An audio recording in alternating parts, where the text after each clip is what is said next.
सभी को, जैसे कि आप सभी थंबनेल में देख ही चुके होंगे, आज हम डीएफसीसीएल के बारे में बात करने जा रहे हैं और आपको बताने वाले हैं कि उसकी कितनी सारी प्रॉब्लम है और कैसी कैसी चीज़ों साथ हो रही हैं, जो कर्मचारी हैं उनके साथ किस तरह से शोषण हो रहा है और क्या क्या बातें हैं, वो सारी चीज़ें आपको विथ प्रूफ रखने वाले हैं। हमने आरटीआई लगाई, उसमें क्या जवाब आया, ठीक है, सारी चीज़ें आपको वन बाय वन बताएंगे और साथ ही साथ कितनी पोस्ट खाली होनी चाहिए, क्या लोग कब लेंगे भर्ती, ये सारे पर भी बात करेंगे। चलिए, तो सबसे पहले हम आपको बताते हैं। यहाँ पर देखिए, जो सबसे पहले हम किस किस मुद्दों पर बात करेंगे वो देख लीजिए। हमने जो आरटीआई लगाई उसका जवाब क्या है, आखिर समस्या क्या थी, हमने क्यों आरटीआई लगाई, ठीक है। उसके बाद ओवर टाइम के पैसे क्यों नहीं देते हैं यहाँ पर, या फिर ओवर टाइम क्यों ले रहा है, 8 घंटे की जगह 12 घंटे काम करवा रहे हैं, इस विषय पर कुछ बातें बताएंगे, ठीक है। और बोलते हैं कर दो, जहाँ कंप्लेन करनी हो आपको हम तो करवाएंगे ही भाई, ठीक है। यहाँ पर अब डीएफसीसीएल को क्या करना चाहिए तो हम लास्ट में आपको बताएंगे रिव्यू क्या कि डीएफसीसीएल को क्या करना चाहिए। हालांकि 200 किलोमीटर नहीं, वहाँ पर मतलब जो उनका एरिया था 135 किलोमीटर था, जहाँ पर केवल 30 स्टाफ थे, उसके बारे में भी हम आपको बताएंगे, विद प्रूफ सारी चीज़ें रहेंगी, आप देख सकते हैं,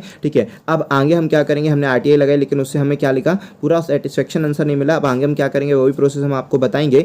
कब निकलेंगी भर्तियां, एएलपी, एमटीएस, टेक्नीशियन और अन्य पोस्टों की, इस पर भी बात करेंगे। तो इन विषयों पर आपको जरूर बताएंगे सारी चीज़ें। सबसे पहले हम चलते हैं यहाँ पर, जो हमने आरटीआई लगाई है उसका जवाब क्या मिला है, उसका जवाब तो हम आपको पढ़कर ही बताएंगे, सारी चीज़ें बताएंगे, आखिर समस्या क्या है वो भी आपको आपके सामने रखेंगे, ठीक है। तो देखिए, सबसे पहले क्या हुआ है कि एक हमारे मित्र हैं जो मतलब ये उनके थ्रू हम ही ने लगाई आरटीआई, बट एक हमारे मित्र है जो ऑफिशियली मतलब वहाँ पर डिपार्टमेंट में ही है और डिपार्टमेंट में होते हुए उनके साथ जिस तरह से शोषण किया जा रहा है, जिस तरह से उनको परेशान किया जा रहा है, उन्हें क्या, उनके और भी जितने भी स्टाफ हैं उनको साथ, लेकिन अब क्या ही रहता है कि भाई कि अब उससे जुड़े हुए हैं तो कैसे आवाज़ उठा पाते हैं, आप सभी जानते हैं, ये कोई ऐसी बात नहीं। हर कोई कहता है कि हमें आवाज़ उठानी चाहिए, हमें किसी भी गलत का विरोध करना चाहिए, लेकिन ऐसी ताकत हर किसी में नहीं हो पाती, ठीक है। तो ऐसा कोई कर नहीं पाता, बट कहते सभी हैं। लेकिन हम हमेशा अधिकतर आपने देखा होगा प्रीवियस भी, हमने आरजीबी वालों के कॉलेज के लिए हो गए, चाहे पर मतलब जितनी भी होती है हमारे थ्रू, जितनी भी हमें जो भी समस्याएं दिखती है स्टडी से रिलेटेड या फिर आपके जॉब के रिगार्डिंग या फिर कोई भी ऐसी परेशानी जो आपके भविष्य के साथ आ रही है, उन सभी पर हम विश्वास आपको लिए पूरे साथ खड़े होते हैं, ठीक है, फुल सपोर्ट के साथ। और सारी चीज़ें जितना हमसे हो सकता है हम सारी चीज़ें सबके सामने लेकर आते हैं कि ये सब परेशानियाँ, ये सब चीज़ें डिपार्टमेंट में हो रही है। तो यहाँ पर ठीक उसी प्रकार से आज हमने आपके सामने यहाँ पर डीएफसीसीएल के बारे में बताया है, ओवर टाइम के बारे में बताएंगे। उन्होंने कहा कि सर ओवर टाइम हमसे, मतलब उन्होंने सभी चीज़ें हमसे बताई कि ओवर टाइम करवाया जाता है, ठीक है, ओवर टाइम भी कराया जाता है और कोई पैसे भी नहीं दिए जाते। और ओवर टाइम में तो हमारे जो वर्किंग टाइम है वो केवल 8 घंटे का, जबकि हमसे 12-12 घंटे काम लिया जा रहा है, ठीक है। मतलब अब खुद ही सोचिए, मतलब बिहारियों का तो कॉन्सेप्ट होता है कि बेचब तक करब तो सरकारी, नहीं तब बेचब तरकारी, समझ पा रहे हो। लेकिन अब क्या ही मतलब भाई, तुम 8 घंटे की जगह उनसे 12 घंटे, मतलब एक प्रकार से तो ये शोषण कर रहे हैं आप उनका, ठीक है। यहाँ पर आप प्राइवेट लिमिटेड, मतलब इस तरह से बंधुआ मजदूर टाइप के काम किया जा रहा है उनके साथ कि क्या ही बोलें, ठीक है। इस प्रकार से जो बंधुआ मजदूर होते हैं ना, उनकी तरह उनके द्वारा काम कराया जा रहा है। बोलते हैं कर दो जहां कंप्लेन करनी हो, जब उनसे बोला जाता है कि सर हमें ये कर रहे हैं, हमको नहीं करना है या ऐसा वैसा, तो बोलते नहीं, काम तो आपको करना पड़ेगा, आपको जहां कंप्लेन करनी है कर दो, ठीक है। जिस तरह से हम लोग बोलते हैं सर 8 घंटे का वर्किंग आवर है, हम 8 घंटे तक करेंगे, उसके बाद हम क्यों करें, ठीक है। लेकिन उनसे कहा था कि काम तो आपको करना पड़ेगा, कंप्लेन आपको जहां करनी हो कर दो। इस तरह के हालात वहां पर बन चुके हैं, ठीक है। अभी तो खैर हम इसी मुद्दे पर बात उठा रहे हैं, अगर ये चीज़ें प्रॉब्लम सॉल्व जल्दी नहीं होती है तो हम कोशिश करेंगे कि जिन्होंने ऐसा कहा है उनके बारे में भी हम सबके सामने बताएं। यहाँ पर आते हैं, बातों करते थे डीएफसीसीएल का कई लोग ऐसे होंगे जो नए होंगे, हालांकि जो लोग भी रेलवे की तैयारी कर रहे हैं या फिर कंपटीशन की तैयारी कर रहे हैं वो डीएफसीसीएल को जानते होंगे, dedicated freight corridor corporation of limited India. Limited India का मतलब ये होता है कि ये पूरी तरह प्राइवेट नहीं होती। सोचिए, प्राइवेट तक में इतनी फैसिलिटी मिलती हैगी, तो आप ये सोचिए, मतलब प्राइवेट में भी ना काफ़ी चीज़ें, अगर अच्छी कंपनियां हैं, अच्छी स्टैंडर्ड है, तो उनमें भी काफ़ी चीज़ें, अच्छी चीज़ें होती है जो वर्कर के बारे में केयर करती है और वर्कर के लिए सोचती हैं। लेकिन ये तो इंडिया लिमिटेड होने के बाद भी इस तरह से शोषण कर रही है, जैसे लग रहा है उनको, जो वहाँ के वर्कर्स हैं उनको ऐसा फील होता है कि भाई हम तो मजदूर, मतलब कि क्या हो गए, बंधुआ मजदूर बन के रह गए हैं। इस तरह की चीज़ें उनके साथ हो रही है। तो अब क्या करना चाहिए, ठीक है, वो तो डीएफसीसीएल को अब क्या करना चाहिए उसके बारे में बाद में। यहाँ पर जो एरिया में जिस पर उनकी जॉब लगी है, उनका जो एरिया है 135 किलोमीटर अप्रॉक्स का है, और केवल सोचिए इतने बड़ी एरिया को लेकर, इतने बड़े एरिया को कवर करने के लिए ओनली 30 स्टाफ है, ओनली 30 स्टाफ, समझ पा रहे हैं। तो भाई आप स्टाफ की भर्ती कराइए और भर्ती निकालिए, क्यों अपना वो कर रहे हो, क्यों शोषण कर रहे हो, और भर्तियां निकालिए और बच्चों को लीजिए, औरों का भविष्य बने और अपना काम करवाइए, ठीक है। लेकिन ये गजब ही कर देते हैं। अब आगे हम क्या करेंगे वो तो हम आपको बताएंगे कि उनके लिए अभी पहले आरटीआई आपको दिखा दे, उसके बाद बताएंगे कि हम आगे क्या करेंगे। हम सोच रहे हैं कि लेबर कोर्ट में उनका केस को दायर किया जाए, आगे बात की जाए कि इस तरह की चीज़ें की जा रही है उनके साथ, ये भी बात करेंगे। हाँ, एएलपी, इनको तो ये भी, मतलब डीएफसीसीएल वाले कितने डिले कर रहे हैं, अभी जो भर्तियां निकली थी उनकी ज्वाइनिंग अभी तक ना मतलब कि कितना टाइम पीरियड लग गया था डीएफसीसीएल वालों को। तो अगेन इन लोगों को एएलपी की वैकेंसी कब से 2 साल पहले से इनका न्यूज़पेपर में आ रहा है कि अब आएगी एएलपी, अब आएगी 9000 की भर्तियां, लेकिन अभी तक इन लोगों ने जारी नहीं किया। एमटीएस की पोस्ट आती है एएलपी डीएफसीसीएल में, वो भी अभी तक नहीं चालू किए हैं, कितने साल हो गए हैं। टेक्नीशियन की भर्तियां आती है, वो भी अभी तक इन लोगों ने स्टार्ट नहीं करे। तो इस पर भी इन डीएफसीसीएल को वालों को भर्तियां निकालनी चाहिए। आप भर्ती ना निकालो, बल्कि जो आपके इधर भर्ती उन्हीं को एकदम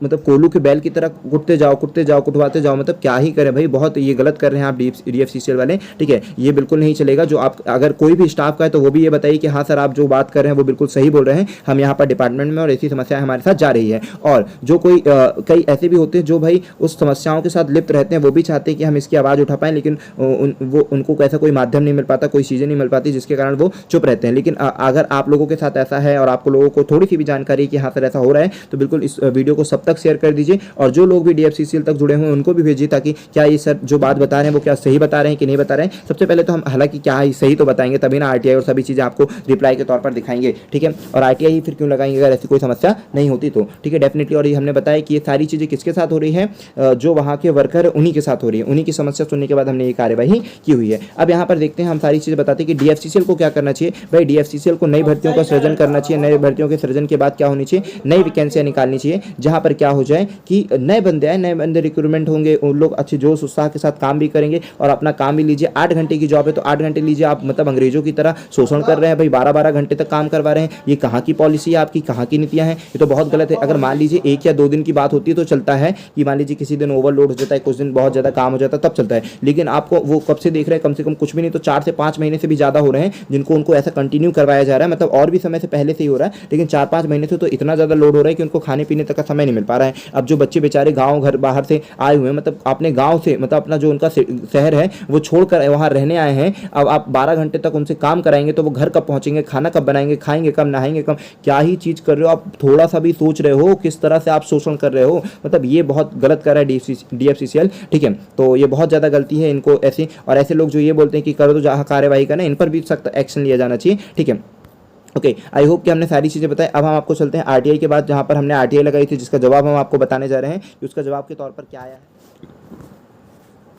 यहाँ पर आप देख सकते हैं कि ये पूरी हमारी जो आरटीआई लगाई गई थी वो पूरा एक सीक्वेंस है। यहाँ सारी चीज़ें आपको मेंशन दिख रही है कि हाँ हमारा नाम हम सारी चीज़ दिख रही है, लेकिन हम शायद इसे हाइड कर दें, ठीक है। चलो ओके, कि वैसे हाइड करने की क्या ही जरूरत भाई, ये तो आप लोगों के लिए लगाया गया, आपके वो सारी चीज़ें आप यहाँ पर देख सकते हैं, बट फिर भी देख लेंगे कि क्या ही करना है, ठीक है। यहाँ पर आप देख लीजिए, यहाँ पर डेट क्या दिखा रही है, 22/4 को। हम पहले ही वीडियो आप लोगों के लिए बनाने वाले थे, ठीक है। यहाँ पर 22/4 का है जो उन्होंने कहा, फिर आई 1-2 दिन बाद थी, ठीक है। यहाँ पर 22/4/2022 की ये है कि, और यहाँ पर आपको बताया गया सारी चीज़ें हमने एक्शन के बाद पर बात की थी, सारी चीज़ें हुई थी। फिर उन्होंने जो रिप्लाई दिया है वो देखिए, रिप्लाई बड़ा ज़बरदस्त रहता है, ठीक है। जो सारी चीज़ें कि ये इनका वो अपने लिए इंपॉर्टेंट नहीं रहती हैं, ठीक है। 2005 आरटीआई एक्ट के तहत ये सारी चीज़ें दी गई हैं, यहाँ पर आपके लिए इंपॉर्टेंट नहीं है। इंपॉर्टेंट आपके लिए ये है जिसे हम हाइड नहीं करने वाले हैं, बाकी सारी साइड डिटेल्स हम हाइड कर सकते हैं, ठीक है। तो आपको यहाँ पर काम करना और यहाँ पर चीज़ों को समझना है कि विषयगत प्रकरण के संबंध में आवेदक द्वारा, हालांकि हमें ये भी लगा था कि जब आरटीआई लगा ही रहे थे तो शायद ये भी पूछ लेते कि किस डिपार्टमेंट में कितनी पोस्ट वैकेंट है। हो सकता है कि ये कह देते कि हमारे पास आरटीआई वाले भी ना बहुत होशियार होते हैं। आपको पता है आरटीआई वाले कितने होशियार होते हैं, हमने अभी तक कुछ भी नहीं तो 8 से 10 आरटीआई अलग अलग विभाग में लगाई है, तो कई आरटीआई के हमको ऐसे उत्तर मिलते हैं कि जिनको सुनकर के साफ साफ लगता है कि क्या ही पापा जी, मतलब होता नहीं है। जैसे बेटे जो होते हैं कभी पापा से रिक्वेस्ट करते हैं और पापा इस तरह के उत्तर देते हैं कि क्या ही बोले, बेटा सब जानता है कि ऐसे हैं, इनका काम ही ये है सारी चीज़ें। तो ठीक उसी प्रकार से सरकार जो है ना वो गजब खेल खाती है। मतलब आजकल के, याद रखो कि आजकल के जो आपकी जन युवा पीढ़ी है, सारी चीज़ें सब जानती है कि क्या ही बात है, ठीक है। ठीक है, समझ पा रहे हो कि नहीं समझ पा रहे हो आप, जो कर रहे हैं, जो करते हैं और जो करते आ रहे हैं, इन सभी चीज़ों को समझ पाती है अच्छी तरह से सारी चीज़ें। तो यहाँ पर हम आपसे ये कहना चाहते हैं, मतलब इनके जो आंसर्स होते हैं वो एक बच्चा भी समझ जाएगा, जिस तरह से कि भाई ये उत्तर देना ही नहीं चाहते हैं। अगर आप इनसे पूछेंगे कि कितनी पोस्ट वैकेंट है तो बोल देंगे इनकी जानकारी हमारे पास नहीं है। अब आपसे ये पूछा जाएगा कि इसकी कार्यवाही कहाँ करेंगे तो इसकी भी जानकारी इनके पास नहीं है। मतलब ऐसी ये कोशिश इतना करते हैं कि हर आपके प्रश्नों के उत्तर, ऐसे कोई भी क्रिटिकल चीज़ों की आंसर ना दे पाएँ, जिससे मतलब जितना हो सके बचने की कोशिश करते हैं। ऐसी कोई जो जानकारी जिसको कुछ नहीं होने वाला वो तो आपको तुरंत अवेलेबल करा देंगे, जो ऐसी छोटी मोटी जानकारी होगी। ऐसी जानकारी जिसके तहत आपको कोई समस्याएं हो, कुछ चीज़ें हों, तो वो जानकारी आपको बहुत ही कम अवेलेबल करवा कराते हैं, हमने अक्सर देखा है। आपको अगर आप चाहेंगे तो हमने रेलवे में भी बहुत सारी RTI लगाई है, उसके बारे में भी हम आपको बता देंगे, सारी चीज़ें आपके सामने रख देंगे। तो यहाँ पर देखते हैं विषयगत प्रकरण के संबंध में आवेदक द्वारा वंचित सूचना संबंधित अधिकारी प्रयागराज पश्चिम की सूचना अधिकारी अधिनियम 2005 से सुसंगत धाराओं के अंतर्गत हस्तांतरित की गई थी, उनके द्वारा उपलब्ध कराई गई सूचना बिंदु पर उल्लेख निम्नलिखित है। मतलब जो RTI लगाई गई थी, जिस डिपार्टमेंट में थी उस डिपार्टमेंट को भेज दी गई, वहां से जो रिप्लाई आया वो आपको बताया जा रहा है। सबसे पहले तो ये पूछा गया था रूमा सुजातपुर सेक्शन की कमीशन दिनांक इतने को ट्रायल के रूप में किया गया है, जिस पर अभी विषय, हाँ तो यहाँ पर ये बोल रहे हैं कि भाई ट्रायल चला रहे हैं, अभी हम देख रहे हैं कि कितने वर्करों की जरूरत है। भैया देखो ना, जिनसे OT करा रहे हो कम से कम उनको ओवर टाइम का पैसा दे दो, ओवर टाइम का पैसा दे दो कि वो खुश रहें, उनको ऐसा लगे कि भाई पैसे तो मिल रहे हैं कम से कम, कि हम ओवर टाइम कर रहे हैं तो इस बहाने हमें हमारी इनकम अच्छी हो रही है, कुछ सोर्स हो रहा है, ठीक है। इस तरह का अगर आप देते भी हो तो भी चलेगा। आप पैसे 8 घंटे के ले रहे हो, काम उनसे 12 घंटे के ले रहे हो, क्या ही शोषण कर रहे हो भाई उनका, समझ पा रहे हो। तो जब आप ऐसा कर रहे हैं तो औरों से क्या उम्मीद रख पाएंगे। तो यहाँ पर ये बहुत गलत कर रहे हैं लोग। ओवर टाइम का अगर ऐसा कुछ है तो इनको यहाँ पर एक्शन लेना चाहिए, ठीक है। तो यहाँ पर इन लोगों का है कि अभी हम ट्रायल के रूप में कर रहे हैं, हमें नहीं पता है कि भाई कितने कर्मचारियों की जरूरत है, क्या है, बस अभी हम ट्रायल के रूप में वहाँ पर कर रहे हैं, वहाँ पर काम करवा रहे हैं, लोगों से शोषण कर रहे हैं लोगों का। देखते हैं कि लोग कितने शोषित हो पाते हैं। जहाँ जब बगावत होगी, जब बातें उठेंगी तो हम वर्करों को बढ़ाएंगे, लेकिन अभी तो हम पूरा शोषण करेंगे, भरपूर शोषण करेंगे। ओवर टाइम का एक पैसा नहीं मिलता। जो भी DFCCL में है कमेंट पर जरूर बताइएगा, जितने नहीं है, जितना जो भी है, अगर जो जानते हैं, जिनको भी आपके दोस्त यार जो भी हैं, उनको जरूर शेयर करिए कि यह बात सही है या फिर गलत है, ठीक है। हालांकि ये बात यहाँ इस विभाग की हम कर रहे हैं, बाकी विभागों का भी यही हाल होगा। रूमा सुजातपुरा सेक्शन पर विभाग के अनुसार DFCC में निम्नलिखित कर्मचारी हैं। सोचिए यहाँ का जो एरिया है 135 किलोमीटर परफेक्ट है, या फिर इससे ज्यादा हो सकता है, इससे कम नहीं, ठीक है। तो यहाँ पर याद रखिए सिविल विभाग में केवल 21। हालांकि अगर आपको सरकारी में कभी एक बात बताएंगे कभी कि अगर आपको इंजीनियरिंग करने के बाद जाना है तो किस डिपार्टमेंट से इंजीनियरिंग करें, ताकि DFCCL में जाने के चांसेस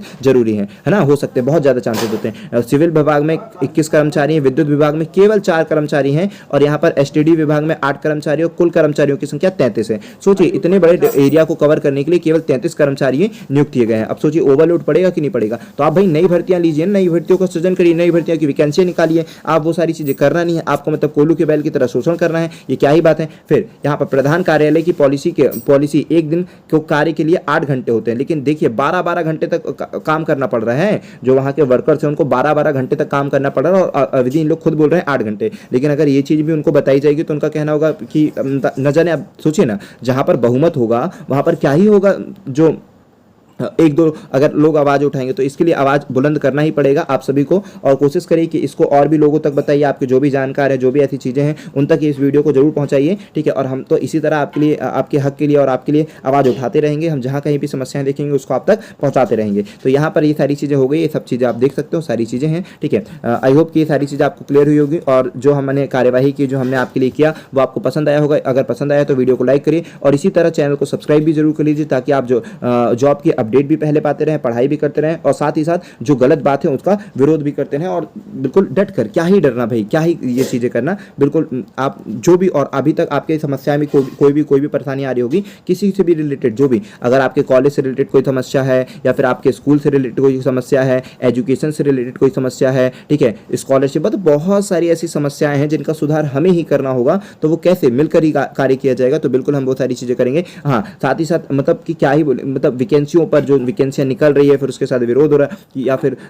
बहुत सारी, मतलब क्या ही बोलें कि अगर बात की जाएगी कि इन सभी को ना केवल अपने सिस्टमैटिक कार्यवाही की जरूरत रहती है, और अपने नीचे वाले औरों के, मतलब इन लोग सबके लिए सोच के कभी कुछ करते ही नहीं है, समझ पा रहे हो। इनका जो विभागीय कार्यवाही होती है सब सोच कर करती कि नहीं। अभी MP पुलिस के रिजल्ट को देख लीजिए, यहाँ पर कितना बड़ा महिलाओं को आरक्षण ही नहीं दिया गया 33%, ठीक है। जो बात कही जा रही है, अगर ये सच ना होता तो अब तक तो ये क्लियर होता, डेफिनेटली यहाँ पर नहीं दिया गया है, ठीक है। उसके बाद EWS वालों का, जो एक्स सर्विसमैन है, उनके लिए साथ प्रॉब्लम की गई है, तो डेफिनेटली सच बात होगी, तभी तो यहाँ पर कुछ एक्शन नहीं लिया रहा। MP टाइट की जो पेपर लीक की बात आई है सामने, तो ऐसे जब तक आग नहीं लगती तो धुआं थोड़ी ना उड़ता है। तो ये भी चीजें कुछ ना कुछ तहत होगा इसका, ठीक है। तो अब सोचिए इस तरह की अगर कार्यवाही होगी तो कितना शोषण हो रहा है बच्चा, कितना शोषित हो रहा है बच्चा, अगर बच्चा जाएगा कहाँ। तो इन सब चीजों की आवाज हमें ही उठानी होगी, और हमें ही आपके सामने ये सारी चीजें लानी पड़ेगी। अगर हमारे ये जो स्टेप आपको अच्छा लगा है तो आप जरूर वीडियो को लाइक करिएगा, और सभी को शेयर भी जरूर करिएगा, ठीक है। चलते हैं, और शायद चीज हमने सारी विषय पे बात करी, एक बार और देख लेते, कोई विषय हमारा छूटा तो नहीं है।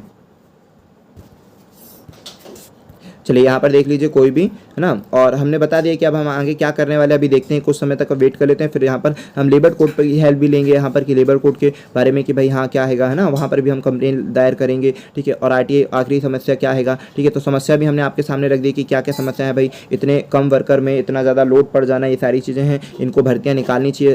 और भी है ना, ओवर टाइम भी बता दिए, 12 घंटे हमने आपको साफ साफ बताया कि वहाँ के जो वर्कर है उन्हीं का खुद का कहना है, और ये सारी चीज़ें हम आपके सामने रख दी हैं। चलिए जय हिंद दोस्तों, मिलते हैं नेक्स्ट वीडियो पर।